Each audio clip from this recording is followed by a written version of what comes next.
নমস্কার, সনাতন ধর্মকথা চ্যানেলে আপনাদের সবাইকে স্বাগত।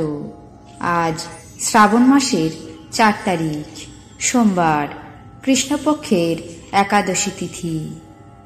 মহাভারতের আদি পর্বে 106তম অধ্যায়ে ধৃতরাষ্ট্রের জন্মপর্ব শুরু করব।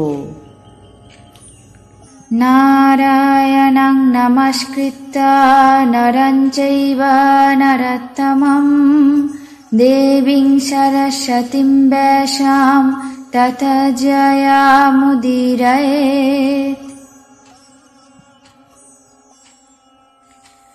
ঋষি বৈশম্পায়ন রাজা জন্মেঞ্জয়কে বললেন, সত্যবতী তার ঋতুস্নাতা পুত্রবধূকে যথাকালে শয়নকক্ষে যেতে বললেন। বৎস, তোমার এক দেবর আছে, আজ রাতে তিনি তোমার কাছে আসবে, অতএব তুমি তার জন্য প্রতীক্ষা করো। অম্বিকা শাশুড়ির কথা অনুযায়ী পরম রমণীয় শয্যায় শয়ন করে ভীষ্ম এবং কৌরবদেরকে চিন্তা করতে লাগলেন। সেই সময়ে ভগবান ব্যাস আগের কথা অনুযায়ী সত্য পালনে প্রথমে অম্বিকার শয়নকক্ষে প্রবেশ করলেন। তার বাসভবন প্রদীপ্ত দীপশিখায় আলোকময় ছিল। অম্বিকা সেই কৃষ্ণবর্ণ মহর্ষির উজ্জ্বল চোখ, পিঙ্গলবর্ণ জটাভার, বিশাল ভ্রুযুগল প্রভৃতি অতি ভয়ঙ্কর রূপ দেখে অত্যন্ত ভীত এবং অবাক হয়ে চোখ দুটি বন্ধ করে নিলেন। ব্যাসদেব মাতার ইচ্ছা অনুযায়ী তার সঙ্গে সহবাস করলেন। অম্বিকা ভয়ক্রমে দেবরের প্রতি দৃষ্টিপাত করতে পারলেন না। তারপর ব্যাসদেব বেরিয়ে যাবার সময় তার মাতা জিজ্ঞাসা করলেন, অম্বিকা কেমন গুণবান পুত্র প্রসব করবেন? অতীন্দ্রিয় জ্ঞান সম্পন্ন ভগবান ব্যাসদেব মায়ের কথা শুনে বললেন, ইনি অলৌকিক ধীশক্তি সম্পন্ন, অযুত নাগেন্দ্র সমান বলবান, সুবিদ্বান, মহাবীর্য, মহাভাগ পুত্র জন্ম দেবেন এবং সেই মহাত্মার 100 পুত্র হবে। কিন্তু তিনি স্বয়ং মায়ের দোষে জন্ম অন্ধ হবেন।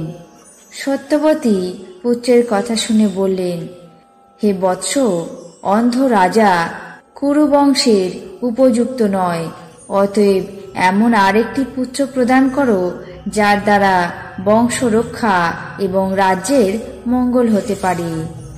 ব্যাসদেব মায়ের কথা অনুযায়ী তথাস্তু বলে সেখান থেকে প্রস্থান করলেন। তারপর অম্বিকা যথাকালে এক অন্ধপুত্রের জন্ম দিলেন।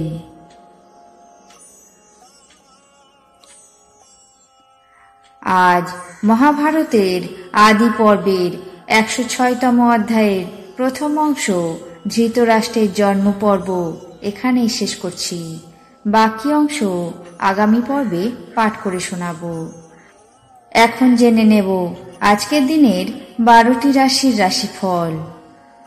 মেষ মনস্তাপ, বৃষ অশান্তি, মিথুন সুযোগ লাভ, কর্কট পত্নী কলহ, সিংহ আয় বৃদ্ধি, কন্যা চিকিৎসায় সাফল্য, তুলা আর্থিক স্থিতি, বৃশ্চিক অপমানিত, ধনু অভিমান, মকর ধন ক্ষয়, কুম্ভ বেদনাহত, মীন বিদেশ যাত্রা। এই ছিল আজকের দিনের 12টি রাশির রাশিফল। আপনাদের কেমন লাগলো তা অবশ্যই কমেন্ট বক্সে জানাবেন। চ্যানেলটিকে সাবস্ক্রাইব করবেন, লাইক করবেন, শেয়ার করবেন। ধন্যবাদ।